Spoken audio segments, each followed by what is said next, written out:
لا حول ولا قوة إلا بالله العلي العظيم. اعوذ باللہ من الشیطان اللعین الرجیم. بسم اللہ الرحمن الرحیم. قال اللہ تبارک و تعالی فی کتابہ المبین ان الدین عند اللہ الاسلام. پروردگار عالم قرآن مجید میں ارشاد فرما رہا ہے کہ اللہ کے نزدیک کوئی پسندیدہ دین اگر ہے تو وہ دین اسلام ہے. اور یقیناً ناظرین اکرام، اللہ کے نزدیک جو دین پسندیدہ ہے وہی دین اس کائنات میں سب سے اچھا دین ہے. انسانیت کا دین اسلام ہے، اور انسان کا احترام جس قدر اسلام میں ہے اتنا آپ کو کسی دوسرے مذہب میں نظر نہیں آئے گا. انسانی اقدار، انسانی تہذیب کا خیال جتنا زیادہ اسلام میں رکھا گیا ہے اتنا کسی دوسرے مذہب میں نہیں ہے. جب انسان کوئی پریشانی میں ہوتا ہے تو مسلمان پریشانی میں ہو یا نہ ہو مگر اسلام پریشان ہو جاتا ہے. اور اگر مسلمان سچا ہے، اسلام کا سچا پیروکار ہے، تو وہ بھی اسلام کو دیکھ کر یقینی طور پر پریشان ہو جائے گا. تو اس لیے انسانیت کا جو احترام، انسانیت کا جو ہمیں طرز اسلام اور مسلمانوں میں نظر آتا ہے وہ آپ کو کہیں دوسری جگہ نظر نہیں آئے گا. آج ہم جس دور سے گزر رہے ہیں، سن 2020 صرف اسلام اور مسلمانوں کے لیے نہیں بلکہ سارے عالم انسانیت کے لیے اضطراب کا سبب ہے، کرب کا سبب ہے، درد کا سبب ہے. ہر شہر میں اور ہر ملک میں موت کا رقص جاری ہے. موت بے خوف چاروں طرف گھوم رہی ہے اور زندگی سہمی ہوئی ہے، زندگی خوف زدہ ہے. لیکن یہ وقت گزر جائے گا. وقت انسان پر بڑے مشکل اس سے پہلے بھی آئے ہیں، مصیبتیں انسانوں پر اس سے پہلے بھی آئی ہیں، آلام اس سے پہلے بھی انسان نے برداشت کیے ہیں. وقت بار بار آتا ہے اور گزر جاتا ہے. تو انشاءاللہ تعالی یہ جو کرونا وائرس کی وبا ہے اس نے پوری دنیا کو ہلا کر رکھ دیا ہے. عنقریب اس کا خاتمہ ہوگا اور انسانیت کی جیت ہوگی.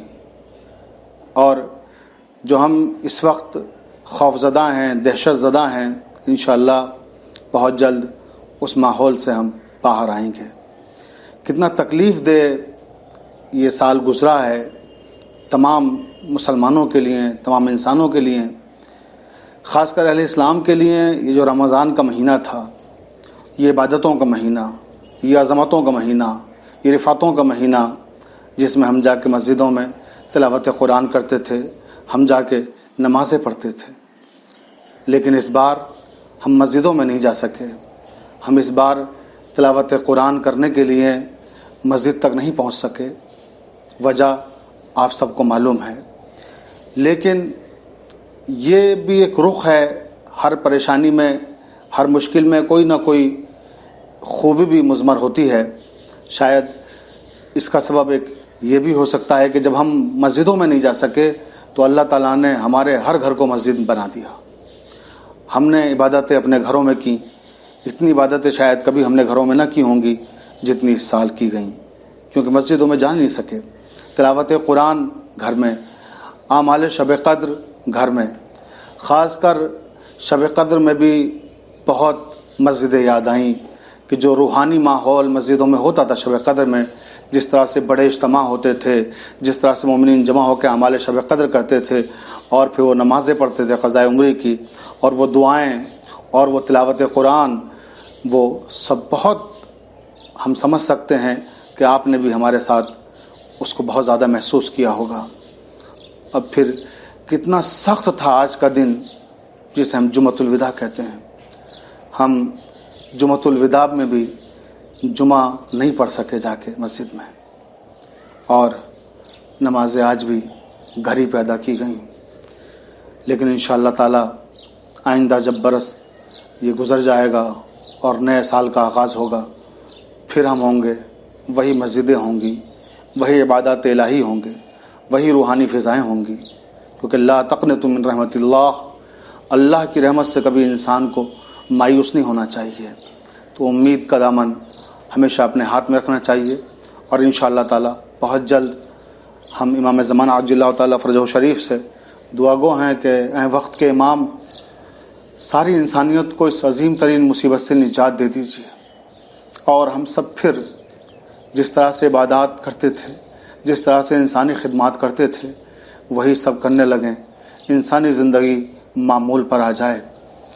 अब क्योंकि 2 दिन के बाद ईद करीब आ रही है, ज़ाहिर सी बात है कि ईद की नमाज भी नहीं पढ़ सकेंगे, क्योंकि जो हुकूमत ने अहकामात जारी किए हैं हम सब पर लाजिम है कि हम उन अहकामात का एहतराम करें। और हुकूमत ने लॉकडाउन और सोशल डिस्टेंसिंग के सिलसिले में जो हिदायत जारी की हैं, मैं गुजारिश करता हूं अपने तमाम भाइयों से कि वो सब उन अहकामात का हुकूमत की जानिब से जो भी अहकामात और जो हिदायत सादिर किए गए हैं उनका एहतराम करें। और ये सब जो हुकूमत कर रही है हमारे लिए कर रही है, हमारी ज़िंदगियों की हिफाजत के लिए कर रही है, हमारे मुल्क की हिफाजत के लिए कर रही है।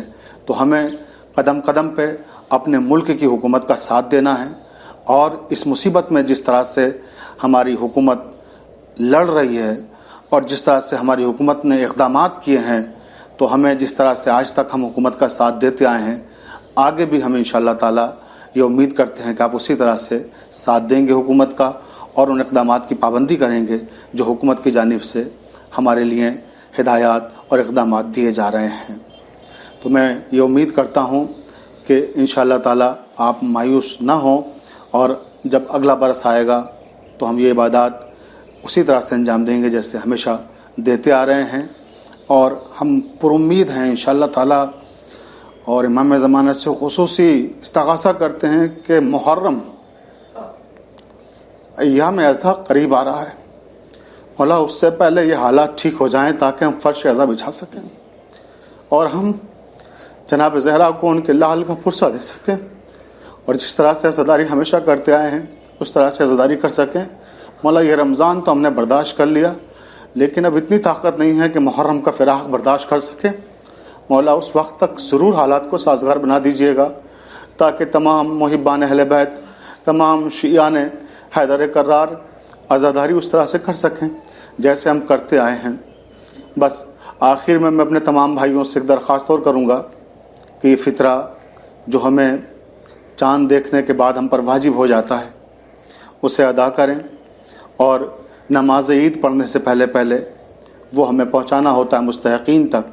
तो ज़ाहिर सी बात है नमाज ईदैन तो अब मस्जिदों में नहीं अदा की जाएगी, मगर जो वक्त नमाज का है उस वक्त तक ये कोशिश करें कि जो फ़ितरे की रकम है जो हर इंसान पर, हर मुसलमान पर जिसने रोज़े रखे हैं उस पर वाजिब है, और जो कफ़ील है घर का, जो घर का सरपरस्त है, वो 3 किलो आटा, गेहूँ, चावल, जो भी ग़िज़ा हम इस्तेमाल करते हैं उसकी कीमत होती है।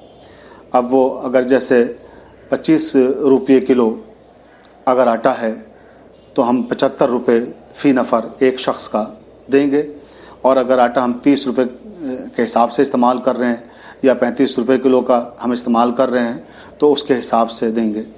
अगर दरमियाना देखें हम, अगर 30 रुपये किलो के हिसाब से तो 90 रुपये होता है, तो एक नफ़र का हम 100 रुपये भी दे सकते हैं, वो हमारे ऊपर हक़ है। अगर अल्लाह ताला ने हमें नवाजा है तो हम 100 रुपये के हिसाब से भी फ़ितरा दे सकते हैं, और अगर 25 रुपये के हिसाब से तो 75 रुपये उमूमी तौर पे होता है। और कोशिश ये करें कि क्योंकि ये बहुत सख्त दौर है हर इंसान के लिए, बड़ी मुश्किलें हैं गरीब इंसानों के लिए कि जो रोज़ खाते हैं और रोज़ कमाते हैं, अब वो कमा नहीं रहे हैं मगर खाने का सिलसिला जारी है। कितने मुश्किल दौर से वो गुज़र रहे हैं। तो फ़ितरे में उजलत करें, कोशिश करें चांद रात में ही फ़ितरा मुस्तहक़ीन तक पहुंचा दें ताकि जब ईद की सुबह आए तो उनके घर में भी चूल्हा रोशन हो सके, उनके घर में भी खुशियाँ आ सकें। मैं इसी दरख्वास्त के साथ मुझे इजाज़त दीजिए और अपने तमाम मुसलमान भाइयों का भी ख़याल रखें और इंसानी सतह पर अपने मुल्क के रहने वालों का भी ख़याल रखें। एक बार फिर दरख्वास्त करूँगा कि हुकूमत की जानिब से जो हिदायत लॉकडाउन के सिलसिले में जारी किए गए हैं उनका एहतराम करें। बहुत बहुत शुक्रिया।